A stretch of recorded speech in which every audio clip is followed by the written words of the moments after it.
Hi friends, welcome to infinity ಎಟ್ಟೆಕ್. ಈ YouTube ಚಾನಲಲ್ಲಿ ನಾವು ಇವತ್ತಿಂದ ಒಂದು ಸಿ ಪ್ರೋಗ್ರಾಮಿಂಗ್ನ ಸೀರೀಸ್ನ ಪ್ಲಾನ್ ಮಾಡಿದ್ದೀವಿ. ಅಂತಂದರೆ ಇವಾಗ C programming A to Z ಏನೇನು ನೀವು ಬೇಸಿಕ್ಕಿಂದ ಅಡ್ವಾನ್ಸ್ ಲೆವೆಲ್ಗೆ ಕಲಿಬೇಕು ಎಲ್ಲನೂ ನಾವು ಇಲ್ಲಿ ಸೀರೀಸ್ ಆಗಿ ಅಪ್ಲೋಡ್ ಮಾಡ್ತಾ ಹೋಗ್ತೀವಿ. ಏನಕ್ಕೆ ಆಲ್ರೆಡಿ ಸಿ ಪ್ರೋಗ್ರಾಮಿಂಗ್ ಕಂಟೆಂಟ್ ಬೇಜಾನ್ ಇಂಟರ್ನೆಟಲ್ಲಿ ಅವೈಲಬಲ್ ಇದೆ ಆ್ಯಂಡ್ ಯೂಟ್ಯೂಬಲ್ಲೂ ಇದೆ. ಬಟ್ ಏನಕ್ಕೆ ನಾವು ಮಾಡ್ತಾ ಇದ್ದೀವಿ ಅಂತಂದರೆ, ನಾವು ಏನು ಕನ್ನಡದಲ್ಲಿ pure Kannada language almost 90% Kannada ಲ್ಯಾಂಗ್ವೇಜ್ನ ಯೂಸ್ ಮಾಡಿ ಹೇಳೋಕ್ಕೆ ಟ್ರೈ ಮಾಡ್ತೀವಿ. ನಾವು ಕನ್ನಡದಲ್ಲಿ ಕಲಿತ್ರೆ ಕಾನ್ಸೆಪ್ಟ್ಸು ನಮಗೆ ತುಂಬ ಚೆನ್ನಾಗಿ ಅರ್ಥ ಆಗುತ್ತೆ ಅನ್ನೋ ಕಾರಣಕ್ಕೆ ಕನ್ನಡದಲ್ಲಿ ಸ್ಟಾರ್ಟ್ ಮಾಡಿದ್ದೀವಿ. ಇವಾಗ ಫಸ್ಟ್ ಈ ವಿಡಿಯೋ ಏನಂತಂದರೆ ಫುಲ್ ಇಂಟ್ರೊಡಕ್ಷನ್ ಅಂತಂದರೆ ಪ್ರೋಗ್ರಾಮಿಂಗ್ ಲ್ಯಾಂಗ್ವೇಜ್ ಅಂದರೆ ಏನು ಮತ್ತು ಯಾವ ಥರ ವರ್ಕ್ ಆಗುತ್ತೆ ಅದನ್ನೆಲ್ಲ ನಾನು ಇಂಟ್ರೊಡಕ್ಷನ್ನ ಕೊಡ್ತೀನಿ ಈ ವಿಡಿಯೋದಲ್ಲಿ. ನೆಕ್ಸ್ಟ್ ವಿಡಿಯೋಯಿಂದ ನಾವು ಆ್ಯಕ್ಚುಯಲ್ ಕಾನ್ಸೆಪ್ಟ್ಗಳನ್ನ ತಗೊಂಡು ಕಲಿತಾ ಹೋಗೋಣ. ಓಕೆ, ಇವಾಗ ಫಸ್ಟಿಗೆ ಏನಂತಂದರೆ, ಫಸ್ಟ್ ಇಲ್ಲಿ ನಾನು PPTನ ಪ್ರಿಪೇರ್ ಮಾಡಿದ್ದೀನಿ. ಅಕಾರ್ಡಿಂಗ್ ಟು ದಿಸ್ ನಾವು ಕಲಿತಾ ಹೋಗೋಣ. ಇವಾಗ ಫಸ್ಟ್ ನಾನು ಏನು ಮಾಡ್ತೀನಿ, ಬಿಫೋರ್ ಗೋಯಿಂಗ್ ಟು ಪ್ರೋಗ್ರಾಮಿಂಗ್ ಅಂತಂದರೆ ನಾನು ಪ್ರೋಗ್ರಾಮಿಂಗ್ ಹೋಗೋಕ್ಕಿಂತ ಮುಂಚೆ ನಾನು ಸ್ವಲ್ಪ ಬೇಸಿಕ್ ಕಾನ್ಸೆಪ್ಟ್ಗಳನ್ನ ಕಲಿಬೇಕಾಗುತ್ತೆ. ಓಕೆ, ಒಂದು ಬೇಸಿಕ್ ಕಾನ್ಸೆಪ್ಟ್ಗಳು ನನಗೆ ಗೊತ್ತಿರಬೇಕು. ಆ ನಂತರ ನಾನು ಏನು ಮಾಡ್ಬೋದು, ಪ್ರೋಗ್ರಾಮಿಂಗ್ ಲ್ಯಾಂಗ್ವೇಜಸ್ಗಳನ್ನ ಕಲಿಬೋದು. ಇವಾಗ ಬೇಸಿಕ್ ಕಾನ್ಸೆಪ್ಟ್ಸ್ ಅಂದರೆ ಏನೇನು ಅಂತಂದರೆ, ಇವಾಗ ಫಸ್ಟಿಗೆ ನಾನು ಏನು ಮಾಡ್ತಾ ಇದ್ದೀನಿ ಇಲ್ಲಿ, ಫಸ್ಟ್ ಒಂದು ಕ್ವಶನ್ ನಾನು ಹಾಕಿದ್ದೀನಿ. ಏನು question? What is programming? Okay, ನಾನು ಯಾವುದೇ ವಿಷಯ ಆಗಲಿ ಒಂದನ್ನ ತಿಳ್ಕೋಬೇಕು ಅಂತ ಅಂದಾಗ ಫಸ್ಟ್ ನನಗೇನು ಏನಕ್ಕೆ ತಿಳ್ಕೊತಾ ಇದ್ದೀವಿ, ಆ ವಿಷಯ ಏನು ಅನ್ನೋದನ್ನ ಫಸ್ಟ್ ಕಾನ್ಸೆಪ್ಟ್ನ ಅರ್ಥ ಮಾಡ್ಕೋಬೇಕು. ದೆನ್ ಅದಾದ್ಮೇಲೆ ನಾನು ಬೇರೆದನ್ನ ಕಲಿಯೋಕ್ಕಾಗೋದು ಅಲ್ವಾ. ಹಂಗಾಗಿ ನಾನು ಏನು ಮಾಡ್ತಾ ಇದ್ದೀನಿ, ಫಸ್ಟ್ ಪ್ರೋಗ್ರಾಮಿಂಗ್ ಅಂದರೆ ಏನು ಅಂತ ಕಲಿಯೋಣ. ಆಮೇಲೆ ನಾವು ಏನು ಮಾಡೋಣ, ಸಿ ಪ್ರೋಗ್ರಾಮ್ ಆಗಿರ್ಬೋದು, ಬಟ್ ಅನದರ್ ಲ್ಯಾಂಗ್ವೇಜಸ್ಗೆ ಹೋಗ್ಬೋದು. Okay, first what is the question means what is programming? Programming ಅಂದರೆ ಏನು? ಪ್ರೋಗ್ರಾಮಿಂಗ್ ಅಂದರೆ ಏನು? It is a term. Okay, ನಾವು ಫಸ್ಟ್ ಏನಂತಂದ್ರೆ, ಇವಾಗ ನಾನು ನಿಮ್ ಜೊತೆ ಕಮ್ಯುನಿಕೇಟ್ ಮಾಡ್ತಾ ಇದ್ದೀನಿ ಅಲ್ವಾ, ನಿಮ್ ಜೊತೆ ಮಾತಾಡ್ತಾ ಇದ್ದೀನಿ ಅಥವಾ ಇಂಟ್ರಾಕ್ಷನ್ ನ ಮಾಡ್ತಾ ಇದ್ದೀನಿ. ಆ ಇಂಟ್ರಾಕ್ಷನ್ ನ ಮಾಡ್ಬೇಕು ನಾವು. ಫಾರ್ ಎಕ್ಸಾಂಪಲ್ 2 ಪರ್ಸನ್ಸ್ ನಡುವೆ ನಾನು ಇಂಟ್ರಾಕ್ಷನ್ ನ ಬೆಳೆಸ್ಬೇಕು ಅಂತಂದ್ರೆ ನನಗೆ ಮೇಜರ್ ಆಗಿ ಏನ್ ಬೇಕು? ಒಂದು ಮೀಡಿಯಂ, ಒಂದು ಲ್ಯಾಂಗ್ವೇಜ್ ಬೇಕಲ್ವಾ. ಅದೇ ರೀತಿ ನಾನು ಕಂಪ್ಯೂಟರ್ ಜೊತೆ ಇಂಟ್ರಾಕ್ಟ್ ಮಾಡಬೇಕು. ಕಂಪ್ಯೂಟರ್ ಹತ್ರ ಒಂದು ಕೆಲಸನ ನಾನು ಮಾಡಿಸ್ಬೇಕು. ಅವಾಗ ನಾನು ಏನ್ ಮಾಡ್ಬೇಕು, ಒಂದು ಇಂಟ್ರಾಕ್ಷನ್ ಬೇಕಲ್ವಾ ನನ್ನ ಮತ್ತೆ ಕಂಪ್ಯೂಟರ್ ನಡುವೆ ಅಲ್ವಾ. ಒಂದು ಇಂಟ್ರಾಕ್ಷನ್ ಬೇಕು. ನಾನು ಏನೋ ಒಂದು ಕಂಪ್ಯೂಟರ್ಗೆ ಹೇಳ್ಬಿಟ್ಟು, ಕಂಪ್ಯೂಟರ್ ಈ ಕೆಲಸ ಮಾಡು ನನಗೋಸ್ಕರ ಅಂತ ನಾನು ಹೇಳಬೇಕು ಅಂತ ಅಂದಾಗ ನನ್ಗೇನ್ ಬೇಕು, ಒಂದು ಮೀಡಿಯಂ ಬೇಕು. ಹೌದಾ? ಆ ತರ ಮೀಡಿಯಂ ಬೇಕು ಅಂತ ಅಂದಾಗ ನಾನು ಏನ್ ಮಾಡ್ಬೋದು, ಡೈರೆಕ್ಟ್ ಆಗಿ ಕಂಪ್ಯೂಟರ್ಗೆ ಹೋಗಿ ಹೇಳಿದ್ರೆ ಅರ್ಥ ಆಗಲ್ಲ. ನಾನು ಏನ್ ಮಾಡ್ಬೇಕು, ಅದಕ್ಕೆ ಅರ್ಥ ಆಗುವಂತ ರೀತಿಯಲ್ಲಿ ನಾನು ಏನ್ ಮಾಡ್ಬೇಕು, ಹೇಳಬೇಕು, ಕನ್ವಿನ್ಸ್ ಮಾಡ್ಬೇಕು. ಹೌದಾ? ಹಂಗಾಗಿ one of the term, okay, one of the way ಏನ್ ಯೂಸ್ ಮಾಡ್ತೀವಿ ನಾವು ಕಂಪ್ಯೂಟರ್ ಜೊತೆ ಇಂಟ್ರಾಕ್ಷನ್ಸ್ ಮಾಡಿ ನಮ್ಗೆ ಬೇಕಾದ ಕೆಲಸಗಳನ್ನ ನಾನು ಮಾಡಿಸ್ಕೋಬೇಕು ಅಂತಂದ್ರೆ ನಾವೇನ್ ಯೂಸ್ ಮಾಡಬೇಕು, ಪ್ರೋಗ್ರಾಮಿಂಗ್ ಲ್ಯಾಂಗ್ವೇಜ್ ಅನ್ನ ಯೂಸ್ ಮಾಡಬೇಕು. ಫಾರ್ ಎಕ್ಸಾಂಪಲ್, ನಾನು ನಿಮ್ ಜೊತೆ ಮಾತಾಡ್ತಾ ಇದ್ದೀನಿ ಅಂದ್ರೆ ನಿಮ್ಗೂ ಕನ್ನಡ ಬರುತ್ತೆ, ನನಗೂ ಕನ್ನಡ ಬರುತ್ತೆ, ಹಂಗಾಗಿ ನಾವು ಮಾತಾಡ್ತಾ ಇದೀವಿ. ಅಥವಾ ಇನ್ನೊಬ್ರು ಯಾರ ಹತ್ರನೂ ಇಂಗ್ಲಿಷ್ ಬರುತ್ತೆ, ನನಗೂ ಇಂಗ್ಲಿಷ್ ಬರುತ್ತೆ ಅಂದ್ರೆ ನಾನು ಅವ್ರ ಜೊತೆ ಇಂಟ್ರಾಕ್ಷನ್ ಮಾಡ್ಬೋದು, ಮತ್ತೆ ನಾವು ನಾಲೆಡ್ಜ್ ಅನ್ನ ಎಕ್ಸ್ಚೇಂಜ್ ಮಾಡ್ಕೋಬಹುದು ಅಥವಾ ಕೆಲಸಗಳಿಂದ ಎಕ್ಸ್ಚೇಂಜ್ ಮಾಡ್ಕೋಬಹುದು. ಅದೇ ರೀತಿ ನಾನು ಏನ್ ಮಾಡ್ಬೇಕು, ಕಂಪ್ಯೂಟರ್ಗೆ ಅರ್ಥ ಆಗುವಂತಹ ಲ್ಯಾಂಗ್ವೇಜ್ ನ ನಾನು ಕಲಿಬೇಕು. ಆಮೇಲೆ ಅದ್ರ ಜೊತೆ ನಾನು ಇಂಟ್ರಾಕ್ಷನ್ ನ ಮಾಡಬೇಕು. ಈಗ ಫಸ್ಟ್ ಮೇಜರ್, ಕಂಪ್ಯೂಟರ್ಗೆ ಯಾವ ಲ್ಯಾಂಗ್ವೇಜ್ ಅರ್ಥ ಆಗುತ್ತೆ ಹಂಗಾದ್ರೆ? ಕಂಪ್ಯೂಟರ್ಗೆ ಅರ್ಥ ಆಗೋದು ಎರಡೇ ವರ್ಡ್, ಎರಡೇ numbers. What are the 2 numbers? 0 and 1. ಯಾವ್ದೆರಡು ನಾನು ಹೇಳಿದ್ದು? ಒಂದು 0 ಮತ್ತೆ ಇನ್ನೊಂದು 1 ಅಷ್ಟೇ ಅರ್ಥ ಆಗೋದು. ಹಂಗಾದ್ರೆ ನನ್ಗೆ 0s and 1s ಮೂಲಕ ಮಾತಾಡೋಕೆ ಬರಲ್ಲ. ಹಂಗಾಗಿ ಏನ್ ಮಾಡೋದು ಹಂಗಾದ್ರೆ? ಆ ಪ್ರಾಬ್ಲಮ್ ನ ಹೇಗೆ ಓವರ್ಕಮ್ ಮಾಡೋದು? ಅಲ್ಲಿ ಅದರಲ್ಲಿ ಏನ್ ಮಾಡ್ಬೋದು, ಈಗ ಮನುಷ್ಯರಿಗೆ ಯಾವ ತರ ಕನ್ನಡ, ಇಂಗ್ಲಿಷ್, ತೆಲುಗು, ತಮಿಳು ಈ ತರ 1000 ಲ್ಯಾಂಗ್ವೇಜ್ಗಳಿದೆ. ಅದೇ ರೀತಿ ಕಂಪ್ಯೂಟರ್ಸ್ಗೂನು ಕಂಪ್ಯೂಟರ್ ಜೊತೆ ಮಾತಾಡೋಕ್ಕೂನು ಬಹಳ ಲ್ಯಾಂಗ್ವೇಜಸ್ ಇದೆ. For example C++, Java, like this so many languages are there. Okay, ಸಖತ್ತು ಲ್ಯಾಂಗ್ವೇಜಸ್ ಇದೆ. ಅದ್ರಲ್ಲಿ ಏನ್ ಮಾಡ್ಬೋದು, ಅದ್ರಲ್ಲಿ ನಾನು ಒಂದು ಲ್ಯಾಂಗ್ವೇಜ್ ನ ಕಲಿತಾ ಇದ್ದೀನಿ. ಯಾವುದು? C programming. ನಾವು ಇನ್ನೊಂದು ಕ್ವಶನ್ ಬರ್ಬೋದು ನಿಮ್ಗೆ, why C programming? C programming ಯಾಕೆ? ಬೇರೆದಕ್ಕೆ ಹೋಗ್ಬೋದಲ್ಲ. ಯಾಕೆ ಅಂತಂದ್ರೆ ಫಸ್ಟ್ ಯಾವಾಗ್ಲೂನು ನಾವು ಎಲ್ಲ ನೀವು ಯಾವುದೇ ಕಾಲೇಜಸ್ ನೋಡಿರ್ಬೋದು, ಯಾವುದೇ ಯೂನಿವರ್ಸಿಟೀಸ್ ನೋಡಿರ್ಬೋದು, ಫಸ್ಟ್ ಕಲಿಬೇಕಾದ್ರೆ ಅವರು ಸಿ ಪ್ರೋಗ್ರಾಮಿಂಗೇ ಕಲಿತಾರೆ. ಯಾಕೆ ಅಂತಂದ್ರೆ ಸಿ ಪ್ರೋಗ್ರಾಮಿಂಗ್ ಒಂದು ಬಿಲ್ಡಿಂಗ್ ಬ್ಲಾಕ್ ಇದ್ದಂಗೆ. ಪ್ರೋಗ್ರಾಮಿಂಗ್ ಅಲ್ಲಿ ಒಂದು ಐಡಿಯಾನ ಕೊಡುತ್ತೆ ನಮ್ಗೆ, ಯಾವ ಲಾಜಿಕ್ಸ್ ಹೆಂಗ್ ಬಿಲ್ಡ್ ಮಾಡಬೇಕು, ಸ್ಟ್ರಕ್ಚರ್ಸ್ ಹೆಂಗೆ, ಪ್ರೋಗ್ರಾಮಿಂಗ್ ಹೆಂಗ್ ಬರೀಬೇಕು, ಎಲ್ಲನನ್ನ ನಾವೇನ್ ಮಾಡ್ತೀವಿ ಸಿ ಮೂಲಕ ಕಲಿತೀವಿ. ಓಕೆ, ಅದು it is a mother of all other languages. Okay, programming languages. So will try to learn C program. Okay, ಇವಾಗ ನಾನು ಏನ್ ಮಾಡ್ತೀನಿ, ಫಸ್ಟ್ ಆಗ್ಲೇ ಒಂದು ಪಾಯಿಂಟ್ ಹೇಳಿದೆ ನಾನು, ಏನಂತ, ಕಂಪ್ಯೂಟರ್ಗೆ ಅರ್ಥ ಆಗೋದು 0 ಅಂಡ್ 1 ಮಾತ್ರ. ಹಂಗಾದ್ರೆ ನಾನು ಸಿ ಪ್ರೋಗ್ರಾಮ್ ಮೂಲಕ ಹೆಂಗ್ ಮಾಡ್ಬೋದು? ಹಂಗಾದ್ರೆ ಕಂಪ್ಯೂಟರ್ ಹೆಂಗ್ ಅರ್ಥ ಮಾಡ್ಕೊಳ್ಳುತ್ತೆ? ಸಿ ಪ್ರೋಗ್ರಾಮ್ನ ನಾರ್ಮಲ್ ಇಂಗ್ಲಿಷ್ ಅಲ್ಲಿ ಮಾಡ್ತೀವಿ ನಾವು. ಓಕೆ, ಇಂಗ್ಲಿಷ್ ಅಲ್ಲಿ ಬರಿತೀವಿ. ಹಂಗಾದ್ರೆ ಹೇಗ್ ಅರ್ಥ ಆಗುತ್ತೆ ಅದಕ್ಕೆ? ಹೇಗ್ ಅರ್ಥ ಆಗುತ್ತೆ ಅಂದ್ರೆ ಅಲ್ಲಿ ಒಂದು ಹೊಸ ಮೀಡಿಯೇಟರ್ ಬರ್ತಾರೆ. ಓಕೆ, ಆ ಮೀಡಿಯೇಟರ್ ಹೆಸರೇನು? Compiler. What is the mediator name? Compiler. Compiler what is the work of compiler? Compiler ನ ಕೆಲಸ ಏನು ಅಂತಂದ್ರೆ, ನಮ್ಮ ಇಂಗ್ಲಿಷ್ ವರ್ಡ್ಸ್ ಏನಿದೆ ಆ ಇಂಗ್ಲಿಷ್ ವರ್ಡ್ಸ್ ನ ಯಾವ್ದಕ್ ಕನ್ವರ್ಟ್ ಮಾಡುತ್ತೆ? ಝೀರೋಸ್ ಅಂಡ್ ಒನ್ಸ್ ಕನ್ವರ್ಟ್ ಮಾಡುತ್ತೆ. ಆಮೇಲೆ 0 ಅಂಡ್ 1 ವರ್ಡ್ಸ್ ಇದೆಯಲ್ಲ ಅದನ್ನೇ ಯಾವ್ದಕ್ ಕನ್ವರ್ಟ್ ಮಾಡುತ್ತೆ? ಹೈ ಲೆವೆಲ್ ಲ್ಯಾಂಗ್ವೇಜ್ಗೆ ಕನ್ವರ್ಟ್ ಮಾಡುತ್ತೆ. ವೈಸ್ ವರ್ಸ ಮಾಡಿ ಏನ್ ಮಾಡುತ್ತೆ? ಅದು ಮೀಡಿಯೇಟರ್ ಆಗಿ ಆಕ್ಟ್ ಮಾಡುತ್ತೆ. ಅದ್ರ ಮೂಲಕ ಏನ್ ಮಾಡ್ಬೋದು ನಾವು? ಸಿ ಪ್ರೋಗ್ರಾಮಿಂಗ್ ನ ಇಂಗ್ಲಿಷ್ ಅಲ್ಲಿ ಬರಿಬಹುದು. ಇದು ಒಂದು ಪಾಯಿಂಟ್. ಓಕೆ, ನೆಕ್ಸ್ಟ್, ಈಗ ಪ್ರೋಗ್ರಾಮಿಂಗ್ ಅಂದ್ರೆ ಅರ್ಥ ಆಯ್ತಲ್ವಾ? ಪ್ರೋಗ್ರಾಮಿಂಗ್ ಅಂದ್ರೆ ಏನು?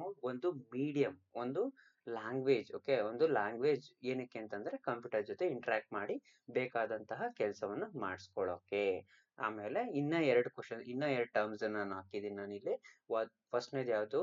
Machine level language. ಅದೇ ಹೇಳದ್ನಲ್ಲ ಇವಾಗ, ಝೀರೋಸ್ ಅಂಡ್ ಒನ್ಸ್ ಅನ್ನ ನಾವೇನಂತ ಕರಿತೀವಿ? ಮೆಷಿನ್ ಲೆವೆಲ್ ಲ್ಯಾಂಗ್ವೇಜ್ ಅಂತ ಕರಿತೀವಿ. ಇದು ಲೋ ಲೆವೆಲ್ ಲ್ಯಾಂಗ್ವೇಜ್. ಓಕೆನಾ? ಮನುಷ್ಯರಾಗೆ ಅರ್ಥ ಆಗಲ್ಲ ಅದು. ಹಂಗಾಗಿ ಏನ್ ಮಾಡಬಹುದು? ಕಂಪ್ಯೂಟರ್ ಅರ್ಥ ಮಾಡ್ಕೊಳ್ಳುತ್ತೆ. ಓಕೆ, ಝೀರೋಸ್ ಅಂಡ್ ಒನ್ಸ್ ಮಾತ್ರ ಅರ್ಥ ಮಾಡ್ಕೊಳ್ಳೋದು. ಹಂಗಾಗಿ ನಾನು ಏನ್ ಮಾಡ್ತಿದ್ದೀನಿ? ಕಂಪೈಲರ್ ನ ಯೂಸ್ ಮಾಡಿಬಿಟ್ಟು ಹೈ ಲೆವೆಲ್ ಲ್ಯಾಂಗ್ವೇಜ್ ಇಂದ low level language, low level language ಇಂದ ಹೈ ಲೆವೆಲ್ ಲ್ಯಾಂಗ್ವೇಜ್ ಕನ್ವರ್ಟ್ ಮಾಡ್ತಾ ಇದ್ದೀನಿ. ಓಕೆ, ಹೈ ಲೆವೆಲ್ ಲ್ಯಾಂಗ್ವೇಜ್ ಅಂದ್ರೆ ನಾನು ಮಾಮೂಲಿ ಇವಾಗ ಯೂಸ್ ಮಾಡ್ತಾ ಇದ್ದೀನಲ್ಲ, C, C plus plus, Java, ಇದೆಲ್ಲಾನು ಏನಂತ ಕರಿತೀವಿ ನಾವು? ಹೈ ಲೆವೆಲ್ ಲ್ಯಾಂಗ್ವೇಜ್ ಅಂತ ಕರಿತೀವಿ. ಅಂದ್ರೆ ಮನುಷ್ಯರು ಏನನ್ನ ಅರ್ಥ ಮಾಡ್ಕೊಂತಾರೆ ಈಸಿಯಾಗಿ, ಆ ಲ್ಯಾಂಗ್ವೇಜಸ್ ಏನಂತ ಕರಿತೀವಿ ನಾವು? ಹೈ ಲೆವೆಲ್ ಲ್ಯಾಂಗ್ವೇಜಸ್ ಅಂತ ಕರಿತೀವಿ. This is the basic, something little bit of basics. Okay, next ಏನಿದೆ? ನೆಕ್ಸ್ಟ್ ಈ ಸ್ಲೈಡ್ ಅಲ್ಲಿ ಏನ್ ಮಾಡಿದೀವಿ ಅಂತಂದ್ರೆ ಒಂದು ಸಿಂಪಲ್ ಸಿ ಪ್ರೋಗ್ರಾಮ್ ನ ಕೊಟ್ಟಿದ್ದೀನಿ. ಓಕೆ, ಸಿಂಪಲ್ ಸಿ ಪ್ರೋಗ್ರಾಮ್ ಅಂದ್ರೆ ಒಂದೇ ಕ್ಲಾಸ್ಗೆ ಪ್ರೋಗ್ರಾಮಿಂಗ್ ಹೋಗ್ಬಿಡ್ತೀವ ಡೈರೆಕ್ಟ್? ಇಲ್ಲ, ಆಗಲ್ಲ. ಆದ್ರೆ ಒಂದ್ ಗ್ಲಿಮ್ಸ್ ಅಷ್ಟೇ ಇದು. ಓಕೆ, ನಾನ್ ಯಾವ್ದೇ ಟರ್ಮಿನಾಲಜೀಸ್ ಈ ಸ್ಲೈಡ್ ಅಲ್ಲಿ ಅರ್ಥ ಆಗಿಲ್ಲ ಅಂದ್ರೆ ಯೋಚನೆ ಮಾಡೋ ಹಾಗಿಲ್ಲ. ಓಕೆ, ಯಾಕೆಂದ್ರೆ ಇನ್ನು ಸೀರೀಸ್ ಆಫ್ ವಿಡಿಯೋಸ್ ಬರುತ್ತೆ. ಓಕೆ, ಆ ವಿಡಿಯೋಸ್ ಅಲ್ಲಿ ಏನ್ ಮಾಡೋಣ? ಹೋಗ್ತಾ ಹೋಗ್ತಾ ಹೋಗ್ತಾ ಕಲಿಯೋಣ. Okay, first I will try to convey. Okay, first ನಾನು ಏನ್ ಮಾಡ್ತೀನಿ? ಈಚ್ ಅಂಡ್ ಎವ್ರಿ ಟರ್ಮ್ ನ ತಗೊಂಡು ನಾನು ಎಕ್ಸ್ಪ್ಲೈನ್ ಮಾಡಕ್ ಹೋಗ್ತೀನಿ. ಓಕೆ, ಅರ್ಥ ಆಗಿಲ್ಲ ಅಂದ್ರೆ it's okay. In next videos also ನಾನು ಏನ್ ಮಾಡ್ತೀನಿ? ಇದೇ ಇನ್ನೊಂದು ಸ್ಯಾಂಪಲ್ ಪ್ರೋಗ್ರಾಮ್ ತಗೋಣ, ಅದ್ರಲ್ಲಿ ಓದೋಣ. ಅವಾಗ ಏನಾಗುತ್ತೆ? ಕಾನ್ಸೆಪ್ಟ್ಸ್ ಕ್ಲಿಯರ್ ಆಗ್ತಾ ಹೋಗುತ್ತೆ. ಓಕೆನಾ? ಫಸ್ಟ್ ಏನ್ ಮಾಡ್ತೀನಿ ನಾನು? ಇವಾಗ ಇದೇನಪ್ಪ ಪ್ರೋಗ್ರಾಮು? ಪ್ರೋಗ್ರಾಮಿಂಗ್ ಅಂದ್ರೆ ಏನಂತ ಗೊತ್ತಾಯ್ತು ನಮ್ಗೆ. ಈಗ ನಾನು ಏನ್ ಮಾಡ್ತಾ ಇದ್ದೀನಿ ಅಂದ್ರೆ ಇಲ್ಲಿ ಒಂದು ಸ್ಯಾಂಪಲ್ ಕೋಡ್ ನ ತಗೊಂಡಿದ್ದೀನಿ, ಸ್ಯಾಂಪಲ್ ಪ್ರೋಗ್ರಾಮ್ ನ ತಗೊಂಡಿದ್ದೀನಿ. ನಾವು ಒಂದು ಡೆಫಿನಿಷನ್ ಬೇಕಲ್ವಾ? ಪ್ರೋಗ್ರಾಮಿಂಗ್ ಅಂದ್ರೆ ಏನು ಅಂತ. Programming means it is a set of instructions. what I'm telling, I am telling one definition. What is programming? Programming means a set of instructions. Set of instruction ಅಂದ್ರೆ ಏನು? ಇನ್ಸ್ಟ್ರಕ್ಷನ್ ಅಂದ್ರೆ ಏನು? Instruction, first of all instruction word meaning ಏನು? Instruction ಅಂತಂದ್ರೆ ನಾನು ಒಬ್ಬರಿಂದ ಒಂದು ಕೆಲಸನ ಮಾಡಿಸ್ಬೇಕು ಅಂದ್ರೆ ಒಂದು ಇನ್ಸ್ಟ್ರಕ್ಷನ್ ಕೊಡ್ತೀನಲ್ವಾ? ಅದೇ ತರ 5-6 ಇನ್ಸ್ಟ್ರಕ್ಷನ್ ನಾನು ಕಲೆಕ್ಟಿವ್ ಆಗಿ ಒಂದೇ ಸರಿ ನಾನು ಕೊಡಕ್ಕೆ ಏನಂತ ಕರಿತೀನಿ? ಪ್ರೋಗ್ರಾಮ್ ಅಂತ ಕರಿತೀನಿ. ಓಕೆನಾ? ಅದೇ ರೀತಿ ನಾನು ಇಲ್ಲಿ ಒಂದು ಸ್ಯಾಂಪಲ್ ಪ್ರೋಗ್ರಾಮ್ ನ ಬರ್ದಿದ್ದೀನಿ. ಓಕೆ, ಇಲ್ಲಿ ಏನು ಸ್ಯಾಂಪಲ್ ಪ್ರೋಗ್ರಾಮು? ಹಲೋ ವರ್ಲ್ಡ್ ಅನ್ನೋ ಒಂದು ಮೆಸೇಜ್ ಅನ್ನ ನಾನು ಏನ್ ಮಾಡ್ತಾ ಇದ್ದೀನಿ? ಯೂಸರ್ಗೆ ತೋರಿಸ್ತಾ ಇದ್ದೀನಿ. ಹಲೋ ವರ್ಲ್ಡ್ ಅನ್ನೋ ಒಂದು ಮೆಸೇಜ್ ಅನ್ನ ಅಷ್ಟೇ. ಅದೇ ಸಿಂಪಲ್ ಪ್ರೋಗ್ರಾಮ್ ಇದು. ಓಕೆನಾ? ಇದ್ರಲ್ಲಿ ಯಾವುದೇ ಲಾಜಿಕ್ ಇಲ್ಲ, ಏನೂ ಇಲ್ಲ. ಓಕೆ, ನಾವು ಇಲ್ಲಿ ಏನ್ ಮಾಡ್ತಾ ಇದ್ದೀನಿ? ಇಲ್ಲಿ ನೀವು ಟರ್ಮಿನಾಲಜೀಸ್ ಗಳನ್ನ ನೋಡ್ಬೋದು. First, what is the terminology we are using here? Hash include stdio.h I am writing. Okay, ಏನು ಆಶ್ ಇನ್ಕ್ಲೂಡ್ ಅಂದ್ರೆ ಏನು? ಅದು ಒಂದು ಕೀವರ್ಡ್. ಓಕೆ, ಕೀವರ್ಡ್ ಅಂದ್ರೆ ಏನು? ಕೀವರ್ಡ್ ಅಂದ್ರೆ ಕಂಪೈಲರ್ ಯಾರು ಕಂಪೈಲರ್ ನ ಡಿಸೈನ್ ಮಾಡಿರ್ತಾರಲ್ಲ, ಅಂದ್ರೆ ಸಿ ಪ್ರೋಗ್ರಾಮಿಂಗ್ ಕಂಡುಹಿಡಿರ್ತಾರಲ್ಲ, ಅವರು ಕೊಟ್ಟಿರುವಂತದ್ದು ಅದು ಕೀವರ್ಡ್ ಆಶ್ ಇನ್ಕ್ಲೂಡ್ ಅಂತ. ಬೇರೆ ಕಡೆ ನಾವು ಯೂಸ್ ಮಾಡೋ ಹಂಗಿಲ್ಲ. ಏನಕ್ಕೆ ಯೂಸ್ ಮಾಡಬೇಕು? What is the use of that? Hash include ಅಂದ್ರೆ ಏನು? ಏನಕ್ಕೆ ಯೂಸ್ ಮಾಡಬೇಕು? ಏನಕ್ಕೆ ಅಂತಂದ್ರೆ stdio.h ಅನ್ನೋ ಒಂದು ಲೈಬ್ರರಿನ ನಾನು ಏನ್ ಮಾಡ್ತಾ ಇದ್ದೀನಿ, ಇನ್ಕ್ಲೂಡ್ ಮಾಡ್ತಾ ಇದ್ದೀನಿ ನನ್ನ ಪ್ರೋಗ್ರಾಮ್ಗೆ ಅದನ್ನ ತಗೋತಾ ಇದ್ದೀನಿ. ಯಾವ್ದನ್ನಾದ್ರೂ ನಾವು ಹೊರಗಡೆಯಿಂದ ನಮ್ಮ ಪ್ರೋಗ್ರಾಮಿಗೆ ತಗೋತಾ ಇದೀವಿ ಅಂತಂದ್ರೆ ನಾವೇನ್ ಮಾಡ್ಬೇಕು, ಒಂದ್ ಕೀವರ್ಡ್ ನ ಯೂಸ್ ಮಾಡ್ಬೇಕು. ಯಾವ ಕೀವರ್ಡ್? ಇನ್ಕ್ಲೂಡ್ ಅನ್ನೋ ಕೀವರ್ಡ್ ಅನ್ನ ಯೂಸ್ ಮಾಡ್ಬೋದು. ಆಶ್ ಇನ್ಕ್ಲೂಡ್. ಓಕೆ, ಇದೇನಂತ ಕರಿತೀವಿ? stdio.h ಅಂದ್ರೆ ಅದೊಂದು header file. Okay, header file. Okay, ಇದೆಲ್ಲ ಟರ್ಮಿನಾಲಜೀಸ್ ಒನ್ ಡೇಗೆ ಅರ್ಥ ಆಗಲ್ಲ. ಓಕೆ, ಸೀರೀಸ್ ಆಫ್ ವಿಡಿಯೋಸ್ ನ ನೀವು ನೋಡಿದ್ರೆ ಏನಾಗತ್ತೆ, ಆ ಕಾನ್ಸೆಪ್ಟ್ಸ್ ಕ್ಲಿಯರ್ ಆಗುತ್ತೆ. ಓಕೆನಾ? ಇದ್ರಲ್ಲಿ ಒಂದು ಗ್ಲಿಮ್ಸ್ ಅಂತ ಅನ್ಕೊಳ್ಳಿ. ಓಕೆನಾ? ನೆಕ್ಸ್ಟ್ ಈಗ ಏನ್ ಮಾಡ್ತಾ ಇದ್ದೀನಿ, ನೆಕ್ಸ್ಟ್ ಅನದರ್ ಟರ್ಮ್ ಇದೆ. ಏನಿದು? Void main. Okay, void main ಅಂದ್ರೆ ಇದು ಒಂದು special function. Okay, then you have a doubt that, ಒಂದು ಡೌಟ್ ಬರುತ್ತೆ ಇವಾಗ, ಫಂಕ್ಷನ್ ಅಂದ್ರೆ ಏನು, ಇದೆಲ್ಲ ಕಲಿಯೋಣ. ಓಕೆನಾ? Void main. ನಾವು ಈಗ ವೈಡ್ ಮೈನ್ ಅಂದ್ರೆ ಏನು? It is like a gate, it is like a entry point. ಈಗ ನಿಮ್ ಮನೆಗೆ ನಿಮ್ ಬಾಗ್ಲು ಹೇಗಿರುತ್ತೋ ಒಳಗಡೆ ಹೋಗೋಕೆ, ಅದೇ ಎಂಟ್ರಿ ಪಾಯಿಂಟ್ ಅಲ್ವಾ? ಅದೇ ರೀತಿ ವೈಡ್ ಮೈನ್ ಅಂದ್ರೆ ಕಂಪೈಲೇಷನ್ ಪ್ರೋಗ್ರಾಮ್ ರನ್ ಆಗೋದು ಎಲ್ಲಿಂದ ಅಂದ್ರೆ ಸ್ಟಾರ್ಟ್ ಆಗೋದೇ ವೈಡ್ ಮೈನ್ ಇಂದ. ಓಕೆನಾ? ವೈಡ್ ಮೈನ್ ಅಂದ್ರೆ ಒಂದು ಸ್ಪೆಷಲ್ ಫಂಕ್ಷನ್ ಅಂತ ಅರ್ಥ ಮಾಡ್ಕೊಳ್ಳಿ. ಓಕೆನಾ? ಟೈಮ್ ಬೀಂಗ್ ಯು ಆತರ ಅರ್ಥ ಮಾಡ್ಕೊಳ್ಳಿ. ಇನ್ ಫರ್ದರ್ ಕ್ಲಾಸಸ್ ಅಲ್ಲಿ ಫಂಕ್ಷನ್ ಅಂದ್ರೆ ಏನು, ಎಲ್ಲ each and everything we will learn. Okay, ಇವಾಗ ನಾನು ಏನ್ ಮಾಡ್ತಾ ಇದ್ದೀನಿ, ವೈಡ್ ಅಂದ್ರೆ ಏನು? Nothing, zero. ವೈಡ್ ಅಂದ್ರೆ ಅರ್ಥ ಏನು? ಝೀರೋ ಅಂತ. ಆ ಫಂಕ್ಷನ್ ಇಂದ ನಾನು ಏನು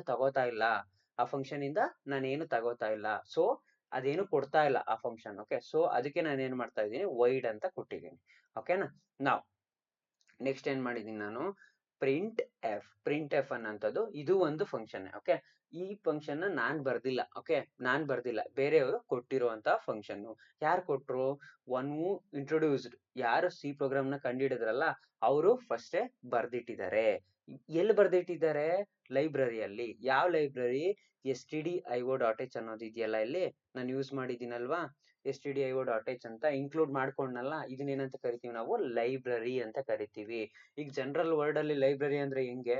ಈಗ ಫಾರ್ ಎಕ್ಸಾಂಪಲ್ ಒಂದು 10-15 ಬುಕ್ಸ್ ಇಟ್ಟಿರ್ತಾರೆ, ಸಾರಿ ಜಾಸ್ತಿ ಬುಕ್ಸ್ ಇರ್ತವೆ, ಅದ್ರಲ್ಲಿ ಏನ್ ಮಾಡ್ತೀನಿ, ನಾನು ಬೇಕಾಗಿರೋದು ತಗೋತೀನಿ, ನಾನು ಓದ್ತೀನಲ್ವಾ?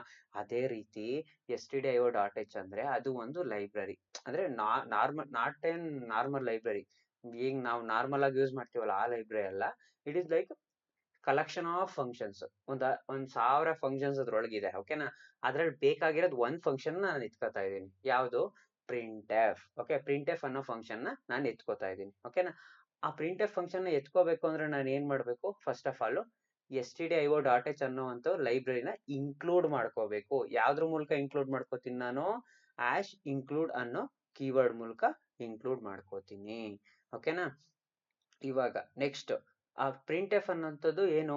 ಯಾವಾಗ ನಾನು ಯೂಸರ್ಗೆ ಏನೋ ಹೇಳ್ಬೇಕು, ಔಟ್ಪುಟ್ ನ ಕೊಡ್ಬೇಕು, ಅವಾಗ ನಾನು ಏನ್ ಮಾಡ್ತೀನಿ, ಒಂದ್ ಫಂಕ್ಷನ್ ನ ಯೂಸ್ ಮಾಡ್ತೀನಿ. ಆ ಫಂಕ್ಷನ್ ನೇಮ್ ಏನು? Print F. Okay, next user ಇಂದ ಏನೋ ಒಂದು ನಾನು ತಗೋಬೇಕು, ಇನ್ಪುಟ್ ತಗೋಬೇಕು, ಕೀಬೋರ್ಡ್ ಮೂಲಕ ನಾನು ಏನೋ ಒಂದು ಇನ್ಪುಟ್ ತಗೋಬೇಕು. ಅವಾಗ ಏನ್ ಮಾಡ್ತೀನಿ ನಾನು? ಇನ್ನೊಂದು ಫಂಕ್ಷನ್ ಯೂಸ್ ಮಾಡ್ತೀನಿ. ಆ ಫಂಕ್ಷನ್ ನೇಮು ಸ್ಕ್ಯಾನ್ ಎಫ್. ಓಕೆನಾ? ಅದನ್ನ ಫರ್ದರ್ ಕ್ಲಾಸಸ್ ಅಲ್ಲಿ ಓದೋಣ, ಫರ್ದರ್ ವಿಡಿಯೋಸ್ ಅಲ್ಲಿ ಎಕ್ಸ್ಪ್ಲೈನ್ ಮಾಡ್ತೀನಿ. ಓಕೆನಾ? ಈಗ ಪ್ರಿಂಟ್ ಎಫ್ ಅಂದ್ರೆ ಏನು? ನಾನೇನೋ ಒಂದನ್ನ ಯೂಸರಿಗೆ ತೋರಿಸ್ಬೇಕು, ಹಂಗಾಗಿ ನಾನು ಏನಂತ ಕರಿತೀನಿ, ಅದಕ್ಕೆ ಏನ್ ಯೂಸ್ ಮಾಡ್ತೀನಿ ನಾನು? ಒಂದು ಫಂಕ್ಷನ್ ಯೂಸ್ ಮಾಡ್ತೀನಿ. ಆ ಫಂಕ್ಷನ್ ಹೆಸರೇನು? Print F. ಓಕೆನಾ? ಆಮೇಲೆ ಇಲ್ಲಿ ಕರ್ಲಿ ಬ್ರೇಸಸ್ ನ ನೋಡ್ತೀರಾ, ಓಪನ್ ಅಂಡ್ ಕ್ಲೋಸ್ ಆಗಿದೆ. ಏನದು? ಯಾವುದೇ ಪ್ರೋಗ್ರಾಮಿಂಗ್ ನಾನು ಬರೆದ್ರು ವೈಡ್ ಮೈನ್ ಅನ್ನುವಂತ ಫಂಕ್ಷನ್ ಒಳಗಡೆ ನಾನು ಕರ್ಲಿ ಬ್ರೇಸಸ್ ನ ಓಪನ್ ಮಾಡ್ಬೇಕು, ಅದ್ರೊಳಗಡೆನೆ ಕೋಡ್ ಬರಿಬೇಕು, ಆಮೇಲೆ ಕ್ಲೋಸ್ ಮಾಡ್ಬೇಕು. ಓಕೆನಾ? ಇದು ಒಂದು ಸಿಂಟ್ಯಾಕ್ಸ್. ಓಕೆ, ಸಿಂಟ್ಯಾಕ್ಸ್ ಮೀನ್ಸ್ ಯಾವ ರೀತಿ ಬರೆಯೋದು ಅಂತ ಪ್ರೋಗ್ರಾಮಿಂಗ್ ನ ನಾನು ತೋರಿಸ್ಕೊಡ್ತಾ ಇದ್ದೀನಿ. ಓಕೆನಾ? ಇದು ಏನಿದು ಬೇಸಿಕ್. ಓಕೆ, ಏನು ಅರ್ಥ ಆಗಿಲ್ಲ ಅಂದ್ರೆ ಯೋಚನೆ ಬೇಡ, ಇನ್ನ ಫರ್ದರ್ ವಿಡಿಯೋಸ್ ಅಲ್ಲಿ ನಾವೇನ್ ಮಾಡೋಣ, ಸ್ಯಾಂಪಲ್ ಪ್ರೋಗ್ರಾಮ್ಸ್ ಗಳನ್ನ ತಗೊಳ್ಳೋಣ, ಮತ್ತೆ ಅರ್ಥ ಮಾಡ್ಕೊಂತ ಹೋಗೋಣ. ಅವಾಗ ಏನ್ ಬರುತ್ತೆ, ಒಂದು ಐಡಿಯಾ ಬರುತ್ತೆ. ಓಕೆನಾ? ನಾನು ಏನಂತ ಅನ್ಕೊಂಡಿದೀನಿ, ಅರ್ಥ ಆಗಿದೆ ಅಂತ ಅನ್ಕೊಂಡಿದೀನಿ. ಏನಾದ್ರು ಡೌಟ್ಸ್ ಇದ್ರೆ ನೀವು ಕೇಳ್ಬೋದು. ಹೇಗ್ ಕೇಳೋದು? ಕಮೆಂಟ್ ಮಾಡ್ಬೋದು. ನಿಮಗೆ ಇಷ್ಟ ಆಗಿದ್ರೆ ಪ್ಲೀಸ್ ಸಬ್ಸ್ಕ್ರೈಬ್. ಓಕೆ, ಸಬ್ಸ್ಕ್ರೈಬ್ ಮಾಡಿ, ಆಮೇಲೆ ಕಮೆಂಟ್ ಮಾಡಿ. ಏನಾದರೂ ಇದ್ರೆ, ಏನಾದರೂ ಫೀಡ್ಬ್ಯಾಕ್, ಫಾರ್ ಎಕ್ಸಾಂಪಲ್ ನಾನು ಈ ಥರ ಸರ್ ಇನ್ನೂ ಈ ಥರ ಮಾಡಿದ್ರೆ ಇನ್ನೂ ಚೆನ್ನಾಗಿರುತ್ತೆ ಅನ್ನೋ ಒಂದು ಯಾವುದೋ ಒಂದು ಇನ್ನೋವೇಟಿವ್ ಐಡಿಯಾ ಇದ್ರೆ feel free to comment. Okay, comment ಮಾಡಿ. ಆಮೇಲೆ ನಿಮ್ಗೆ ಯಾವುದಾದ್ರೂ ಬೇರೆ ಕಾನ್ಸೆಪ್ಟ್ ಮೇಲೆ ವಿಡಿಯೋ ಬೇಕು ಪರ್ಟಿಕ್ಯುಲರ್ಲಿ, ಆ ಆ ಆ ಕಾನ್ಸೆಪ್ಟ್ನ ನೀವು ಕಮೆಂಟ್ ಮಾಡ್ಬೋದು. ಅದನ್ನು ನಾನು ವಿಡಿಯೋ ಮಾಡೋಕ್ಕೆ ಟ್ರೈ ಮಾಡ್ತೀನಿ. Okay, thank you.